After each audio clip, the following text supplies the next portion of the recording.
Dear students, आज का हमारा टॉपिक है जीरो ऑर्डर रिएक्शन। तो जीरो ऑर्डर रिएक्शन जैसे हम लोग अभी ऑर्डर पढ़ रहे थे कि ऑर्डर ऑफ रिएक्शन क्या होता है, उसकी उस सीरीज में हम लोग आगे बढ़ेंगे। जीरो ऑर्डर रिएक्शन, तो जीरो ऑर्डर रिएक्शन हमारा होता क्या है? The reaction in which rate of A reaction does not depends upon the concentration of the reactant.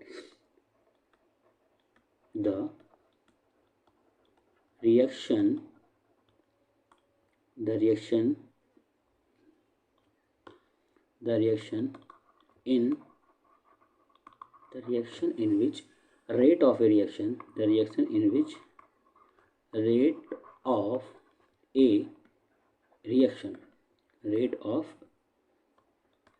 reaction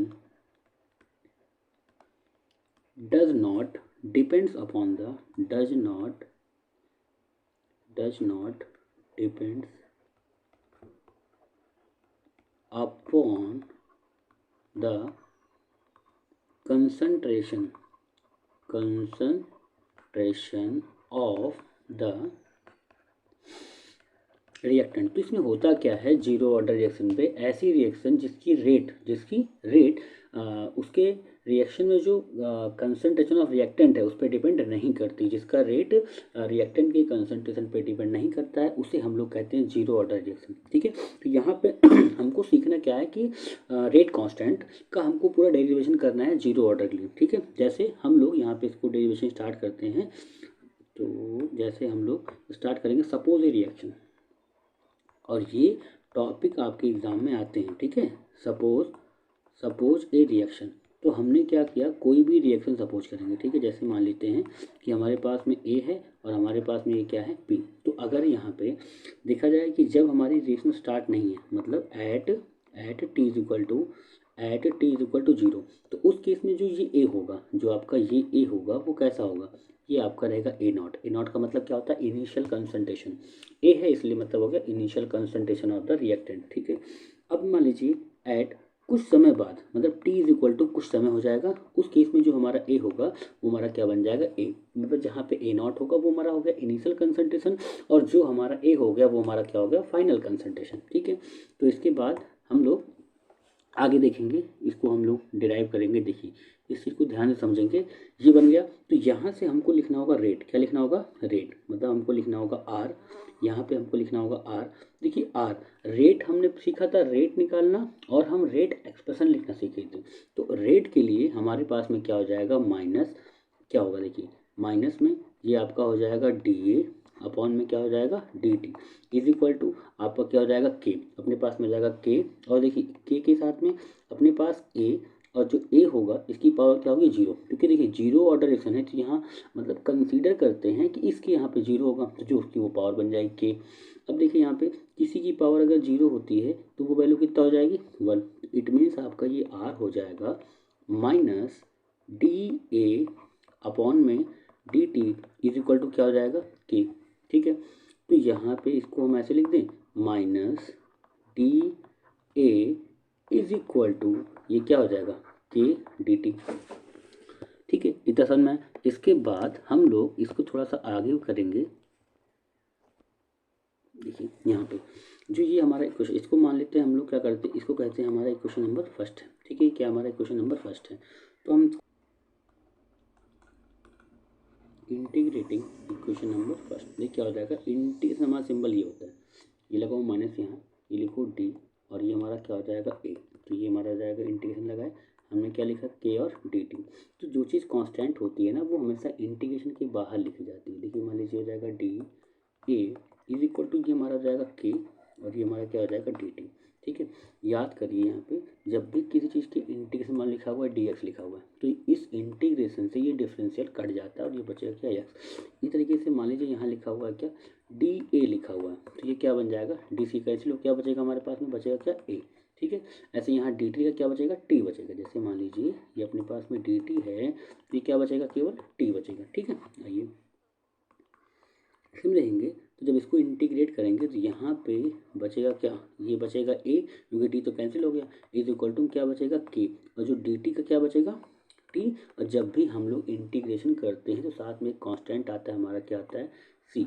ये हमारा एक इक्वेशन बन गई। इस इक्वेशन को हम लोग बोलेंगे इक्वेशन नंबर टू। ठीक है। अब हमको देखिए जो सी आती है, सी की वैल्यू हमें कैलकुलेट करनी होती है। देखिए फॉर, आगे हम लोग करेंगे फॉर वैल्यू ऑफ सी। तो देखिए हमको ये सी की वैल्यू कैलकुलेट करनी है।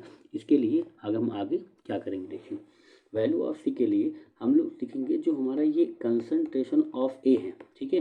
तो कब, एट टाइम, जो हमारा टी, जो एट हम लोग क्या मानेंगे, at t is equal to zero. Time हमारा जीरो है, उस केस में जो हमारा ये ए था ये तो फाइनल कंसंट्रेशन में था, तो इनिशियल इसका क्या था, इनिशियल क्या हो जाएगा, ए नॉट, मतलब t is equal to zero हो जाएगा, ये इतना हो जाएगा। तो इस वैल्यू को हम लोग इक्वेशन नंबर 2 में पुट करेंगे, ठीक है। तो हम लोग लिखेंगे क्या,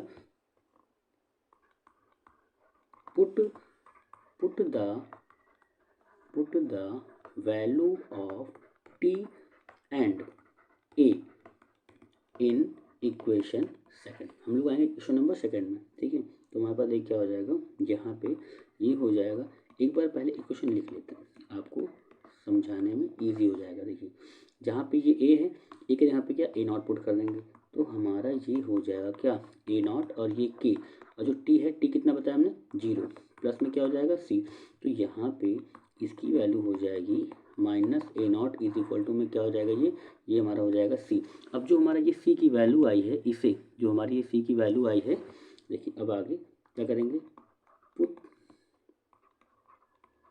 put the value of C in equation second. तो इस वाले में क्या होगा, माइनस ए अपना है इज इक्वल टू में अपने पास में क्या है, के टी, जहाँ पे सी है, जहाँ पे ये वाला सी लिखा हुआ है ना, ठीक है। देखिए हम जो है इसको यहाँ पे एक बार इक्वेशन लिख के आपको समझाते हैं। ये इक्वेशन नंबर आपका 2 है, ठीक है। अब यहाँ पे जैसे आपने निकाला कि देखिए माइनस ए, तो ये तो वैल्यू है ही है, ये अपना के टी तो है ही है, सी की वैल्यू में हमने क्या निकाला, माइनस ए नॉट। क्या निकाला हमने निकाला माइनस ए नॉट। तो ये वैल्यू हमारी क्या हो जाएगी, माइनस ए नॉट, ठीक है। अब करना क्या है, देखिए हमें करना क्या, इस वाली वैल्यू को इधर लेके जाना है, इस वाली वैल्यू को हम इधर लेके जाएंगे। देखिए तो इसका मतलब इस वाली को इधर लेके जाएंगे तो हमारे पास ये वैल्यू हो जाएगी ए नॉट। ए नॉट हो गया पॉजिटिव में, और जो आपका ए तो आपका रहेगा नेगेटिव में, ये अपना क्या हो गया, के टी। तो अगर यहाँ से हमको के निकालना हो तो क्या हो जाएगा, ए नॉट माइनस में ए अपॉन में क्या होगा, टी, ठीक है। तो इसे हम लोग बोलते हैं क्या, जो हमारा ये इक्वेशन, ये क्या है, के को हम लोग क्या पढ़े हैं, के को हम लोग कहते हैं क्या, ये हमारा होता है रेट कांस्टेंट। क्या होता है, रेट कांस्टेंट। तो हमने जो है रेट कांस्टेंट निकाल लिया, किसके लिए, जीरो ऑर्डर के लिए रेट कांस्टेंट का हमने फॉर्मूला डिराइव कर दिया। तो ये हो गया। इसको हम दूसरे फॉर्म में ऐसे लिख सकते हैं, जो के इज इक्वल टू, जो ये कंसंट्रेशन, देखिए ये ए नॉट है, ये ए है, ये इनिशियल है, ये कैसी है, final concentration of the reactant है। तो इसको हम दोनों को कंबाइन करके k is equal to x upon t के टर्म में भी लिख सकते हैं। Thank you.